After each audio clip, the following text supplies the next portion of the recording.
दिल में प्रखर हो जाता है तो शिव महापुराण की कथा कहती है कि उसको शंकर मिलने में देरी नहीं लगती, उसे शिव मिल ही जाते। एक विश्वास, एक पत्र है, ये हरी भरी हो कहीं पर भी हो, पर ये पृथ्वी हमारी प्रकृति, हमारे पूरा पृथ्वी पूरा भूमंडल हरा भरा हो, ऐसा नियम बनाना चाहिए कि पृथ्वी के संरक्षण प्रयास एक वृक्ष जरूर लगा।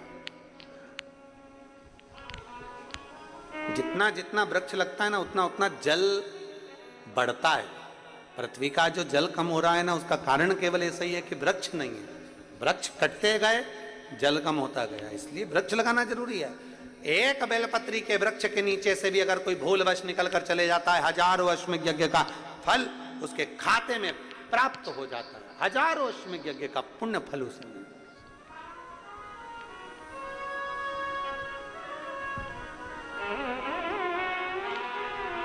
हमसे कई लोग कहते हैं गुरुजी कोई शिव भक्त बोल देता है तो उसकी वाणी प्रबल क्यों हो जाती है, प्रखर क्यों हो जाती है, क्यों? ये बेलपत्र होता है ना शंकर जी पे चढ़ा हुआ, इस बेलपत्र को जब आप खाते हैं, शंकर पर चढ़ा हुआ बेलपत्र जब आप खाते हैं, उदर में वो बेलपत्र जब जाता है, दुनिया के लोगों को लगता है कि हमने औषधि खाई है,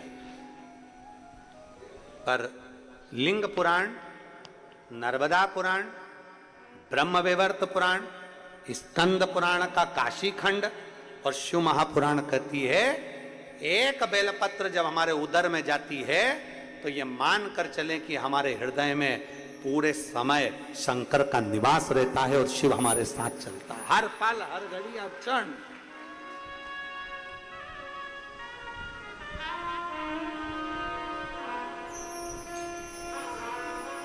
हर पल हमारे साथ शिव है।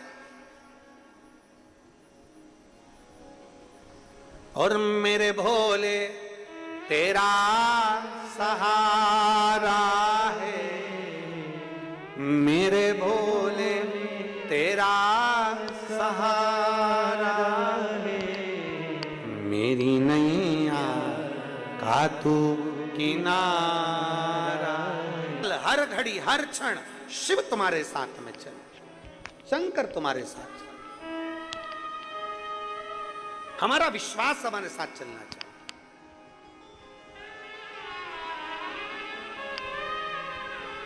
हम जब इस व्यासपीठ के पास में आते हैं तो हमारा सीहोर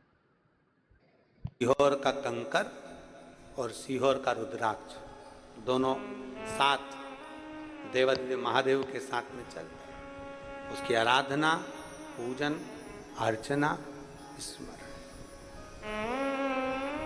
नित्य प्रति।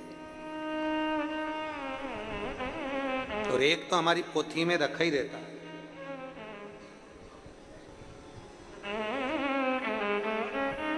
एक तो हमारी पोथी में निरंतर संपूर्ण विश्व के कल्याण हेतु कि भले बाबा का रुद्राक्ष का भी स्पर्श बेलपत्र को हो और वो संपूर्ण विश्व के कल्याण। एक तो हम लेकर चलते ही हैं, साथ में उसको लेकर अपनी पोथी के अंतर्गत उसको चलते ही स्मरण के लिए, भक्ति के लिए, भजन के लिए, नित्य शिव भजन नित्य। श्रावण महीना है, संकल्प लो कि एक वृक्ष में भी लगाऊंगा, प्रयास करूंगा कि सावन के महीने में एक बेलपत्री का वृक्ष लगे। दोनों पति पत्नी बेलपत्र के वृक्ष के नीचे चले जाते हैं, बारिश हो रही है, भयंकर जल वृष्टि हो रही, दोनों मां बैठ गए, भूमि पर बैठे पेड़ के नीचे। अब आदत रहती है जो लोग फालतू बैठे रहे ना, थोड़ी देर तक फालतू बैठे रहे तो वहां फूल पड़ा होगा तो उसकी पत्ती तोड़ तोड़ तोड़ तोड़ तोड़ तोड़ फेंका। फिर मन करा तो अपनी साड़ी में से ही एक रुआ निकाल के उसको निकाल के उसी को निकाल के दिन मरोड़ते शंभो सरने पड़ी मांगो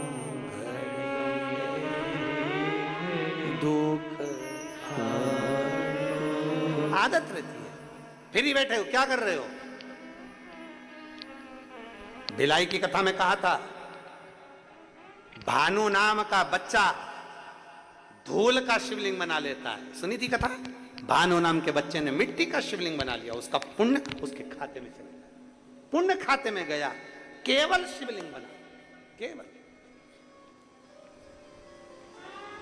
अब दोनों पति पत्नी शंकर के भक्त बैठे, बेलपत्र की छांव, मिट्टी में से, ढेले में से ऐसा बनाते बनाते शिवलिंग की आकृति बना ली। शिवलिंग की आकृति बन गई, और शिवलिंग की आकृति जब बन गई तो मन में दोनों पति पत्नी के भाव आया, ये शंकर हमने बना लिए, हमें स्मरण नहीं आया। बेलपत्री तोड़ी, शिव को समर्पित कर दी। जैसे ही बेलपत्री शंकर पर चढ़ी, उसी मिट्टी के शिवलिंग में से, पार्थिव शिवलिंग में से शंकर भगवान प्रकट हो गए, शिव प्रकट हुए। उसी पार्थिव शिवलिंग में से शंकर का प्रागट्य हो गया, शंकर का प्रागट्य। एक बहन ने प्रश्न किया, गुरुजी, भिलाई का प्रश्न है, अग्रसेन भवन का, जहां हम ठहरे थे। गुरुजी, जब शंकर भगवान का शिवलिंग बनाते हैं तो उसका नेत्र, उसकी नाक, उसका अधर, उसका सिर, उसका मुख बनाना चाहिए? शिव महापुराण में यह कुछ भी वर्णन नहीं है। शिव महापुराण में यह वर्णन नहीं है कि आप उनका चेहरा बनाए, मुख बनाए, अधर बनाए, नेत्र बनाए, शिखा बनाए।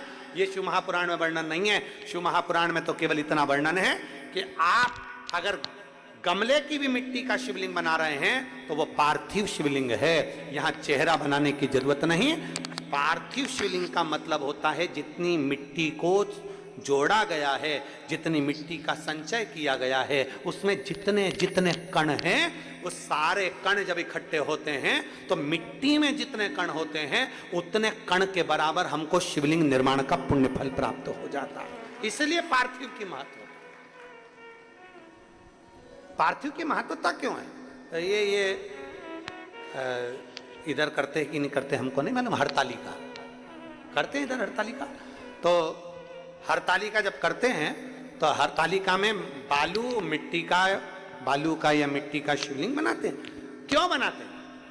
ये माताएं बालू का शिवलिंग, मिट्टी का शिवलिंग क्यों बनाती है? उसका कारण, सोमवार का 16 सोमवार करते हैं तो बालू मिट्टी का शिवलिंग बनाते हैं, 16 सोमवार कर रहे हैं तो मिट्टी का शिवलिंग है, हरतालिका कर रहे हैं तो मिट्टी का शिवलिंग है, अन्य पूजन कर रहे हैं तो मिट्टी का शिवलिंग का मतलब है छोटा छोटा कण कण कण कण, उसको पानी में मिलाकर इकट्ठा करा जाता है, फिर शिवलिंग का निर्माण करा जाता है। मतलब ढेर सारे हजारों शिवलिंग हम एक साथ पूजन नहीं कर सकते, तो पार्थिव बना लेते हैं तो उसमें कण कण कण कण ढेर होते हैं, तो हजारों शिवलिंग का फल हमारे खाते में प्राप्त हो जाता है। हजारों शिवलिंग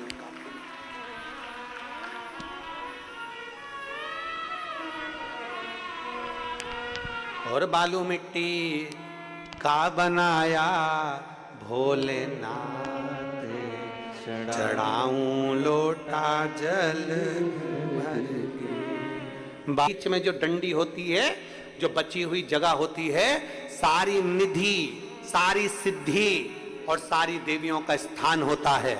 जब हम एक बेलपत्र को दिल से अपनी कामना कर कर देवाधिदेव महादेव को, आप लोगों के स्मरण में हम फिर कह दें कि ये शिवलिंग जलाधारी, ये जल बहता है, समझ में आ रहा है ना? जल बहता है। ये जल किस ओर जाता है? कौन सी दिशा में जाता है?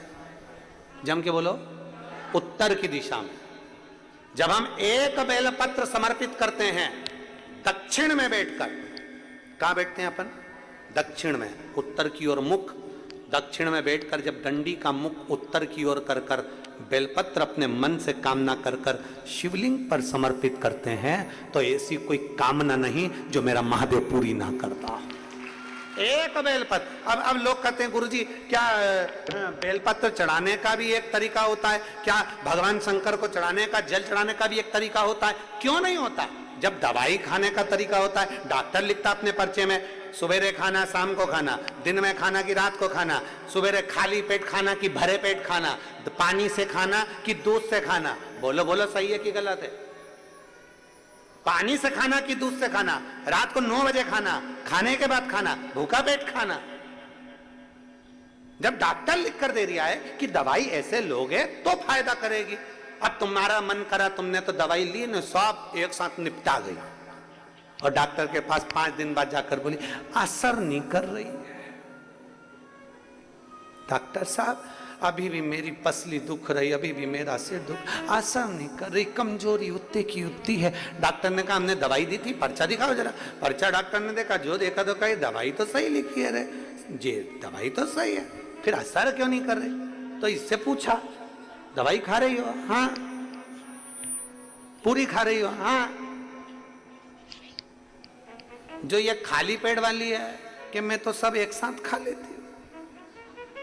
डॉक्टर बोला यही गड़बड़ है, बस यही गड़बड़, सारी दवाई एक साथ खा गई। जो खाली पेट की खा, इन्फेक्शन को समाप्त करने। रात की दवाई क्यों देते हैं? क्योंकि रात भर जो नींद आएगी इन्फेक्शन खत्म करेगी, उसके लिए। सवेरे की दवाई अलग है, भोजन के हिसाब से। तो डॉक्टर ने दवाई दी है तो उस हिसाब से खाओ, पर अपन ने तो एक साथ लिया, पत्ता पत्ता पत्ता खोला, साफ लारी बहू पानी ला, और बहू पानी ला के बोतल का दे दिया, और साथ सारी डब्बी खोला के और साफ निपटा गई। मारा तो बीपी ऊंचा नीचा हो ही रहा है, असर नहीं कर रही। अब दवाई असर जब करे, जब नियम से ली जाए तो दवाई उसी तरह जैसे डॉक्टर की दवा असर जब करती है, जब समय समय पर ली जाए, तो यहाँ शास्त्र भी कहता है बेलपत्र चढ़ाने का भी तरीका है, जल चढ़ाने का भी तरीका है, दूध चढ़ाने का भी तरीका है। गेहूं चाहे काली मिर्च, ये सब तुम साल भर चढ़ाओगे, उसका कोई मूल तत्व नहीं है, पर गेहूं, काली मिर्च, काली तिल, कमलगट्टा और ये सब चीजें जब तुम सावन की शिवरात्रि पर समर्पित करती हो तो उसका फल तुम्हें साल भर के अंदर मिलता जरूर है, प्राप्त होता है।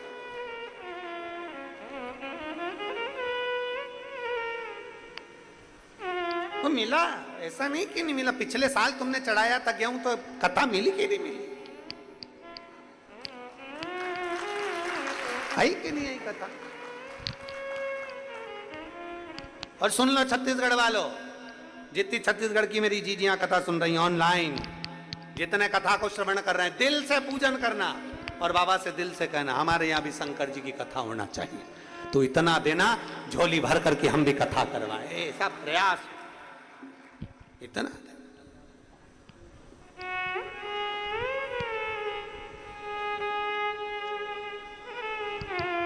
और उसके बिना नहीं हो सकता,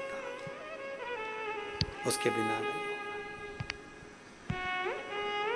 एक बेलपत्र में वो बल है जब हम समर्पित करते, दिल से, हृदय से, चित्त से बाबा को समर्पित।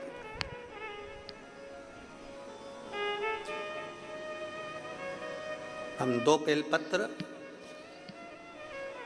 प्रतिदिन, हमारी जो कथा होती है, कथा में हम 2 बेलपत्र उसमें से इसमें अपनी पुस्तक में रख लेते हैं, पर्चा डाल देते हैं, इसको पूरा बंद कर देते हैं। जब सवेरे पाठ करने बैठते हैं बेलपत्र निकाल लेते हैं, पाया, बाबा का भजन किया, स्मरण किया, अपनी भक्ति में लीन। एक ऊर्जा, हम कहेंगे शुगर का कितना भी मरीज हो, इंसुलिन लेने वाला भी अगर शुगर वाला है और उसको इंसुलिन लग रही है, तो हम उस तक से कहेंगे थोड़ा बेलपत्र शिवजी पे चढ़ी हुई कुंदकेश्वर महादेव का नाम लेकर खाना चालू करो। धीरे धीरे धीरे धीरे 2, 3, 4 बेलपत्र खाने की आदत डालो। नहीं खाते बन रहा है, मुंह में छाले आ जाते हैं या मुंह तरह तरह से बन जाता है, तो सुखा के बेलपत्र को चूरा बनाओ, कुंदकेश्वर महादेव के नाम से थोड़ा सा वो चूरा पानी के साथ निगल लो या गोली बनाकर निगल लो। उसका फल 15-20 दिन तक लगातार खाओगे। 15-20 दिन के बाद में डॉक्टर से जांच कराना, इंसुलिन तुम्हारा कम होते चले जाएगा और एक दिन बंद हो जाएगा, तुम्हें इंसुलिन लेना नहीं पड़ेगा। शुगर तक, बीपी, थायराइड, कैसा भी है बीमारी है, बेलपत्र बेलपत्र है, एक पत्र है।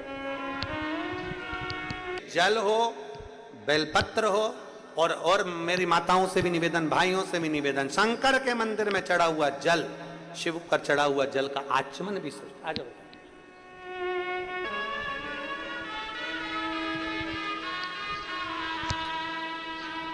सोनम श्रीवास्तव कहीं बैठी हैं? सही तरीके से अगर बेलपत्र चढ़ता है, सही तरीके से स्वीकार होता है, स्वीकार।